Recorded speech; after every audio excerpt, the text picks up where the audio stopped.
Chapter 21, The Prophets. In the name of God, the most compassionate, most merciful. The time of people's judgment has drawn near, yet they are heedlessly turning away. Whatever new reminder comes to them from their Lord, they only listen to it jokingly, with their hearts totally distracted. The evildoers would converse secretly, saying, "Is this one not human like yourselves? Would you fall for this witchcraft even though you can clearly see?" The prophet responded, "My Lord fully knows every word spoken in the heavens and the earth, for he is the all-hearing, all-knowing. Yet they say, this Quran is a set of confused dreams. No, he has fabricated it. No, he must be a poet. So let him bring us a tangible sign like those prophets sent before."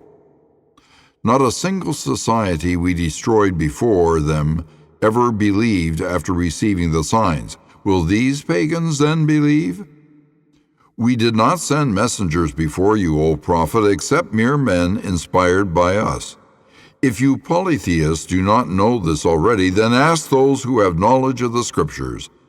We did not give those messengers supernatural bodies that did not need food, nor were they immortal. Then we fulfilled our promise to them, saving them along with whoever we willed and destroying the transgressors. We have surely revealed to you a book in which there is glory for you. Will you not then understand? Imagine how many societies of wrongdoers we have destroyed, raising up other people after them. When the wrongdoers sensed the arrival of our torment, they started to run away from their cities. They were told, "Do not run away. Return to your luxuries and your homes so you may be questioned about your fate." They cried, "Woe to us, we have surely been wrongdoers." They kept repeating their cry until we mowed them down, leaving them lifeless. We did not create the heavens and the earth and everything in between for sport. Had we intended to take some amusement, we could have found it in our presence, if that had been our will.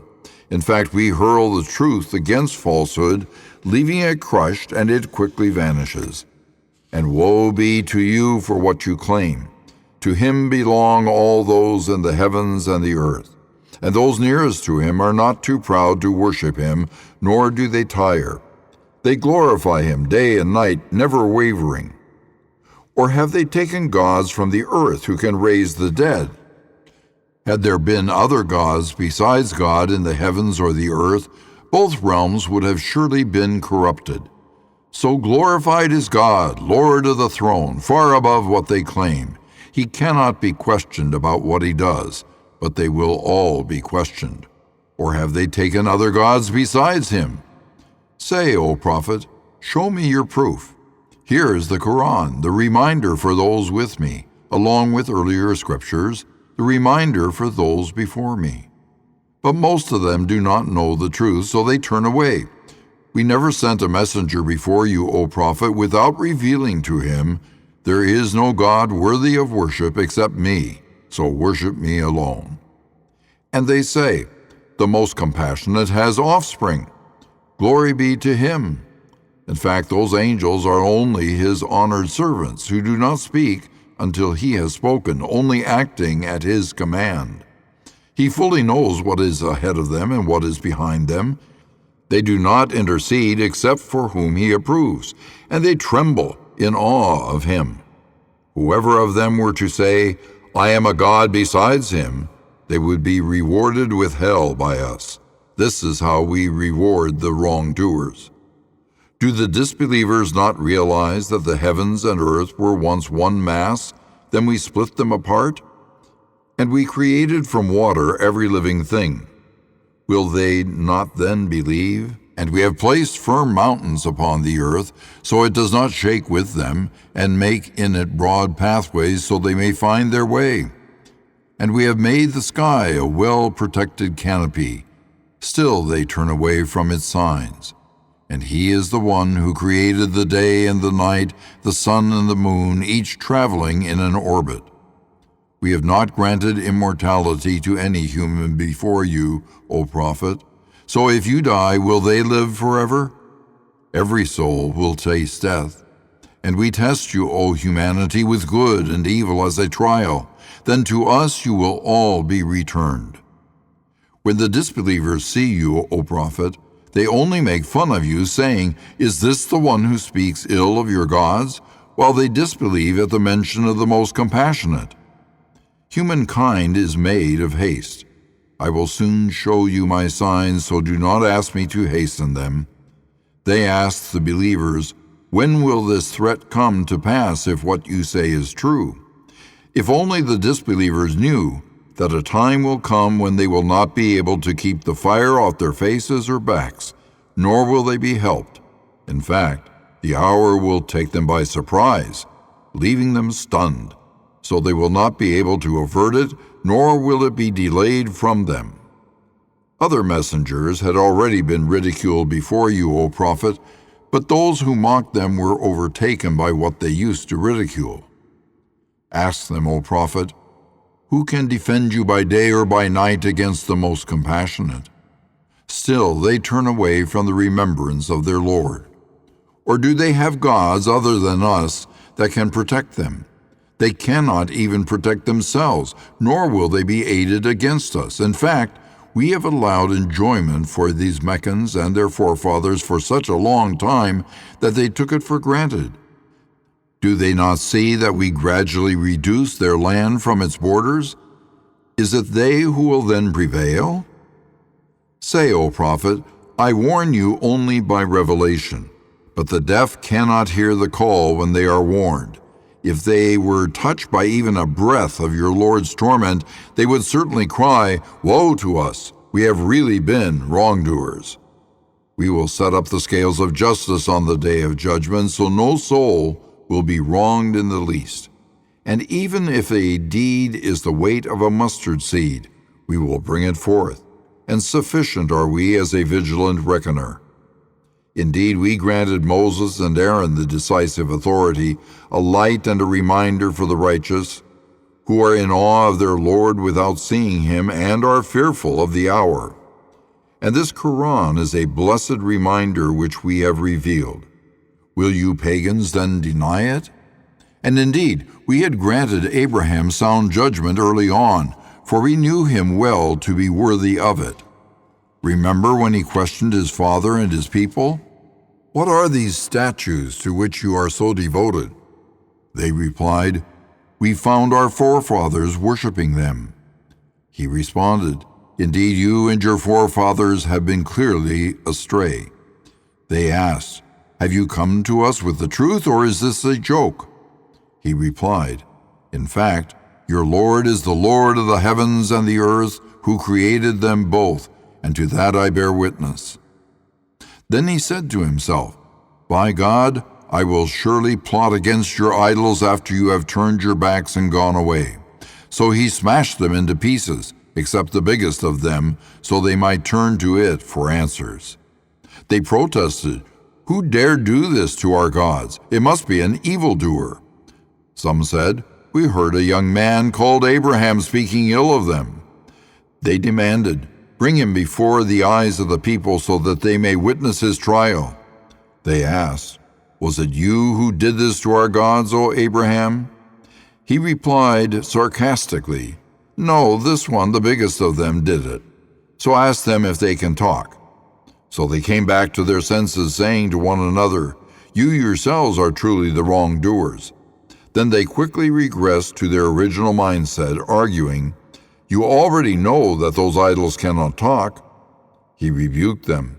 "Do you then worship instead of God what can neither benefit nor harm you in any way? Shame on you, and whatever you worship instead of God. Do you not have any sense?"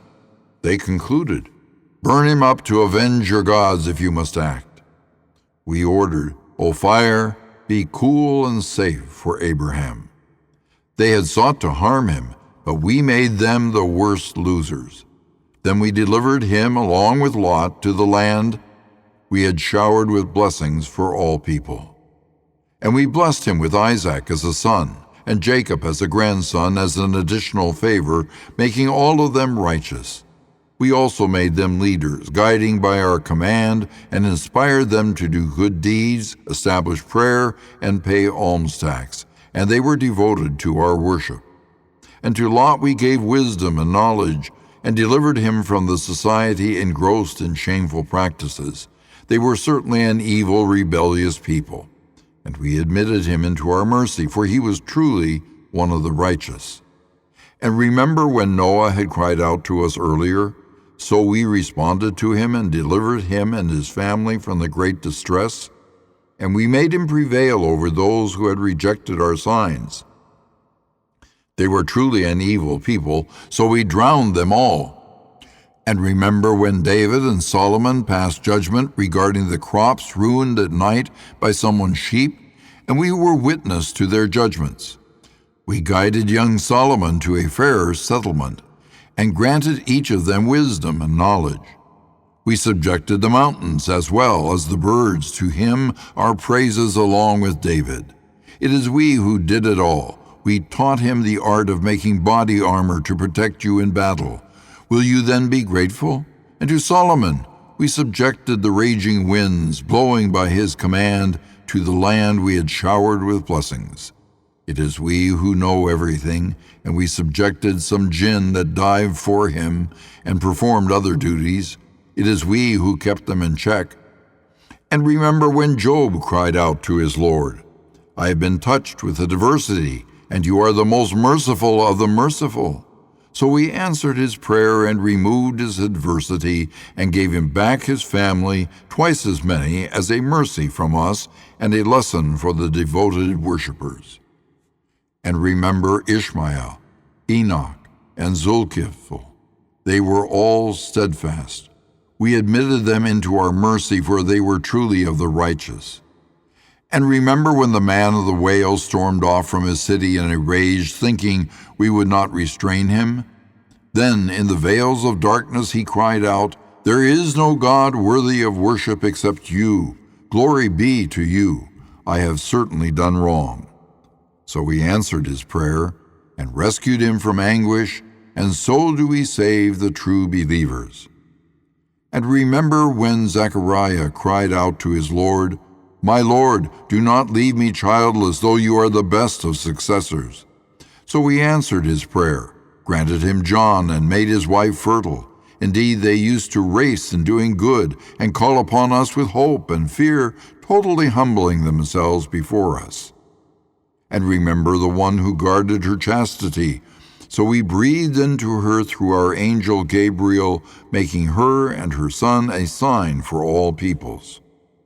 O prophets, indeed this religion of yours is only one, and I am your Lord, so worship me alone. Yet the people have divided it into sects, but to us they will all return. So whoever does good and is a believer will never be denied the reward for their striving, for we are recording it all. It is impossible for a society which we have destroyed to ever rise again, until after Gog and Magog have broken loose from the barrier, swarming down from every hill, ushering in the true promise. Then behold, the disbelievers will stare in horror, crying, "Oh, woe to us! We have truly been heedless of this. In fact, we have been wrongdoers. Certainly you disbelievers and whatever you worship instead of God will be the fuel of hell. You are all bound to enter it. Had those idols been true gods, they would not have entered it, and they will be there forever. In it they will groan and will not be able to hear. Surely those for whom we have destined the finest reward will be kept far away from hell, not even hearing the slightest hissing from it, and they will delight forever in what their souls desire.